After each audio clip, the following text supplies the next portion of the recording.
গাছেদের জ্বর হলে সারা রাত জেগে বসে থাকে একাদশী চাঁদ। একটার পর একটা পাল্টে দেয় শিশিরের জলপটি। বার কয়েক খোঁজ নিয়ে গেছে পশ্চিমের শুকতারা। কি গো, তাপ নামলো একটু? পূব আকাশে মেঘের পর্দা সরিয়ে জানলার শার্সি দিয়ে উকি দেয় নরম রোদ।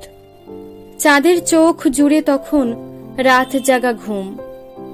আমি এবার আসি, গাছকে একটু দেখো, ও বড় সবুজ, ও বড় অবুজ। যেতে যেতে চাঁদ বলে যায় সূর্যকে। এভাবেই পৃথিবীর সব দায়ভার হাত বদল হয়।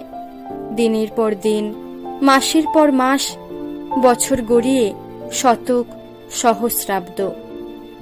ঘুমভাঙা পাখিরা এ বন থেকে সে বনে জানিয়ে দেয়, ওগো তোমরা শুনছ, গাছেদের জ্বর হয়েছে, গাছেদের অসুখ। দল বেঁধে ছুটে আসে সব পশুর দল।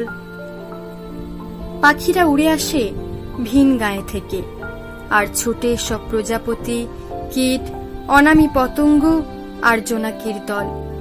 ওরা ঘিরেই থাকে গাছেদের। ওদের গাছেরা আজ বড় অসুস্থ। আস্তে আস্তে তাপ নেমে যায় গাছের সবুজ বাকল থেকে। পাখিরা আবার পৃথিবীকে জানিয়ে দেয়, গাছ ভালো হয়ে গেছে, গাছ ভালো হয়ে গেছে।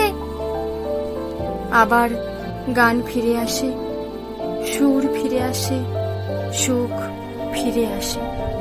আসলে গাছেদের জ্বর হলে অসুখ করে সারা পৃথিবীর।